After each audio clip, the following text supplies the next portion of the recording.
so much. Our next speaker coming up is Evie Poitevent of Feet First Shoe Stores. 40 years ago, this summer, Evie's parents opened Feet First in an old neighborhood grocery store on Maple Street. Today, Feet First is New Orleans' largest independent retailer of women's shoes, handbags, jewelry, accessories, and local New Orleans designers. Plus, they have been voted Best Local Shoe Store in New Orleans by Gambit Weekly for 7 years in a row. Please welcome Evie.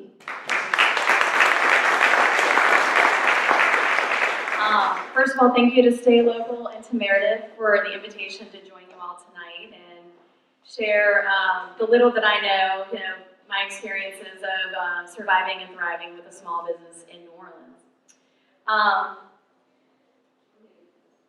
Just to quickly recap a little bit about me.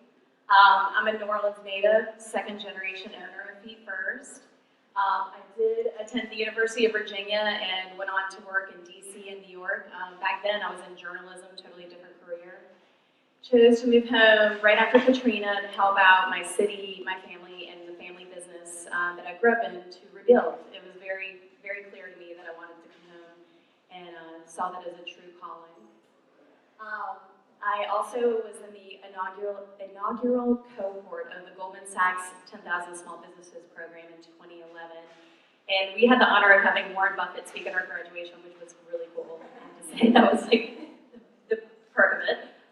And then I'm a former board member of the Magazine Street Merchants Association. So a little about Feet First. Let me just move over here slightly.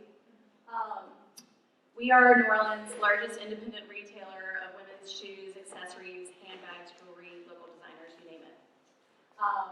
We are celebrating 40 years in business this coming year, and all I can say is whoop, because in that time, we have survived store openings and closings, multiple economic recessions, the oil bust of the 1980s, 3 cars, count them 3, driving through our storefronts, the 9/11, which actually had a terrible impact on retail nationwide, not just in the New York area, it was terrible. Break-ins, blackouts, major street repairs, BP oil spill, countless tropical storms, floods, hurricanes, and of course, Katrina. I joke that the cockroach should be our logo because we just will not go away no matter what. But I'm actually proud of that. Sadly, at this point though, we are one of the only local independent shoe retailers left in New Orleans Parish. I can think of 6 local competitors who shuttered their doors just in the last 5 years, unfortunately, very sad. And I know there's more beyond that, but just off the top of my head, I could think of 6. I think the internet has radically and very quickly revolutionized the way people shop. And it's all about instant gratification and quickness with a click of a few buttons in a Prime account. The Great Recession has also had a lingering impact on people's shopping psyche. People are holding on to their money now, but they're also just regularly shopping for steals and deals.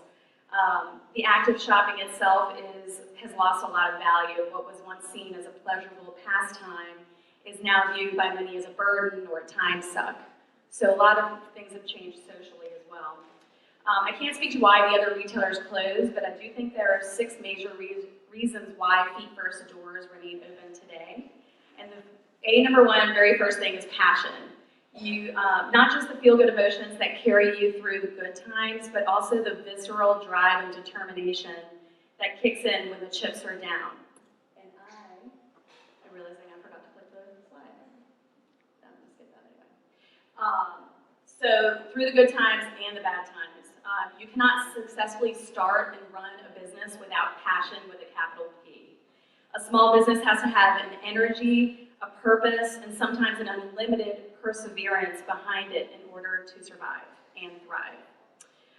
Charles Schwab says, a person can succeed at almost anything for which they have unlimited enthusiasm. Travis McEshan, I'm not sure who he is, says, purpose may point you in the right direction, but it's passion that propels you. And I love that quote because it's so true. And of course, Winston Churchill famously said, never, never, never give up. And that is true as well. A lot of people choose to just throw in the towel and walk away. Focus and refocus and focus again on the numbers. Never lose sight of your bottom line. Look at your numbers every day, memorize them, know them intuitively, live them, breathe them. Knowledge is power. Don't be seduced and distracted by the sexy, glamorous aspects of your job, which is very tempting. The numbers may be dry and boring or even stressful and scary, but they tell your story, and you have to own your financial story. I recommend meeting at least once a week to look at your cash flow statements, at least monthly to review your P&Ls and balance sheets, annual goals, monthly goals. And the numbers don't lie unless you tell them to, but don't avoid them. Addressing them head on is actually really empowering and builds a lot of self-confidence. And you may actually grow to love the numbers the way I have. Believe me, I hated them at first. Adaptability, number 3, a willingness. Sorry, I'm not very good with PowerPoint presentations.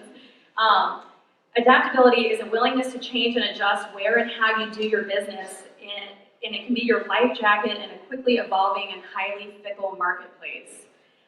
You can evolve your business to keep up with the times, or the times will pass you by. I say that all the time to my staff. It's your choice. Choose to stay relevant. And your business is an organic, living, breathing entity. It's not fixed or static or one-dimensional. So you got to accept the fact that your business and you will have to change and then change and then change again.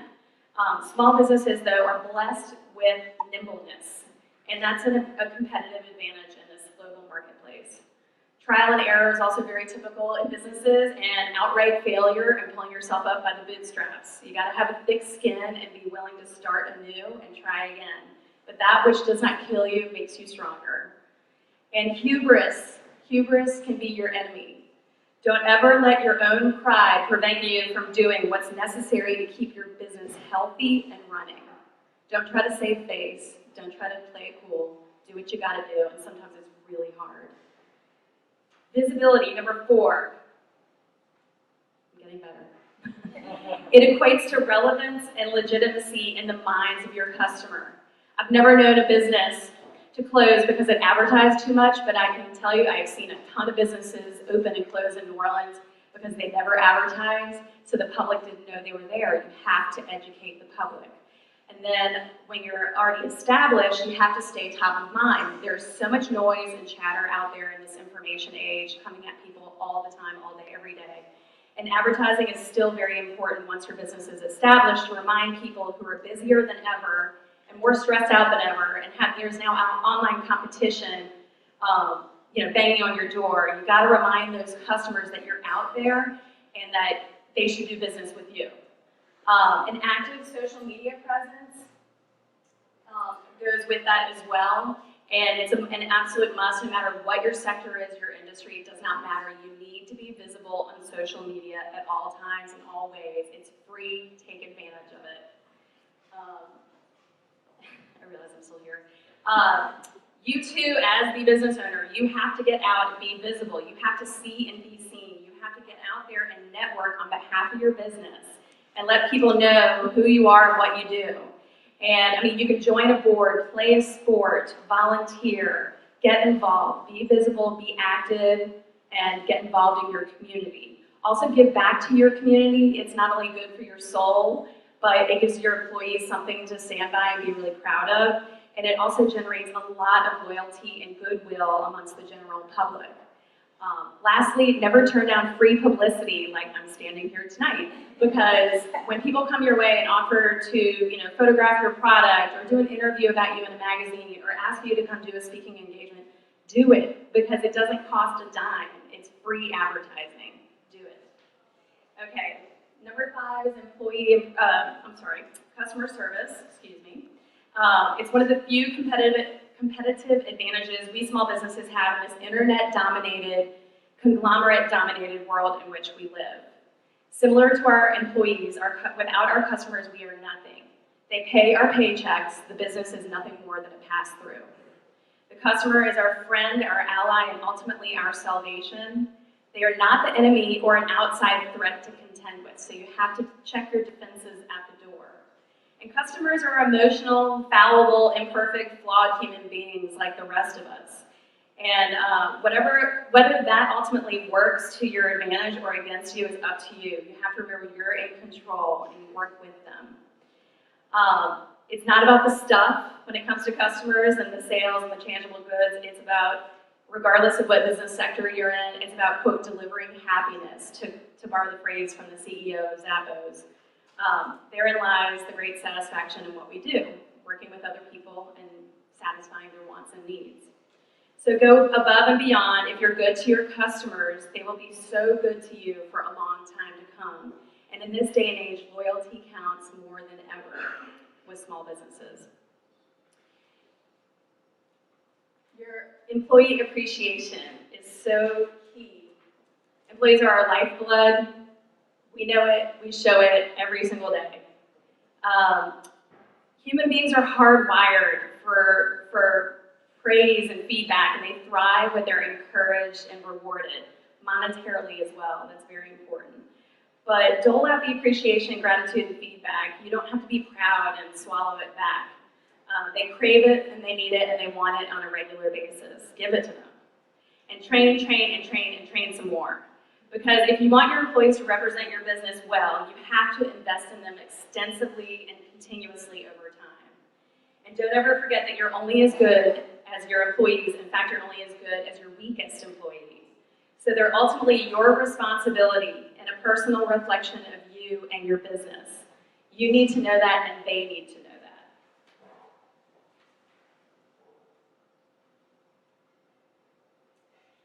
So to recap, passion, a laser-like focus on the numbers, relevance and visibility, adaptability, and a willingness to change and evolve. Employee appreciation and what I call high-touch customer service are the reasons why I think we are still here today, in spite of the aforementioned challenges. There's no such thing as pure luck in business. What you build and whatever business comes your way is a direct result of your tireless hard work, focus, and determination. Now more than ever, complacency does kill. Don't ever sit back and expect the people or the business to come your way. You must strive every single day to bring your business and services to the people in ways that are meaningful and relevant to them and their current lifestyles, which are always changing. And finally, perhaps most importantly, it's all about the people. Your staff and your customers are the two magic ingredients that keep you and your business going. A healthy dose of gratitude and appreciation toward both groups goes a long way towards keeping morale up, loyalty high, and keeping the trains running on time. To quote Maya Angelou, people will forget what you said, people will forget what you did, but people will never forget the way you made them feel. Thank you.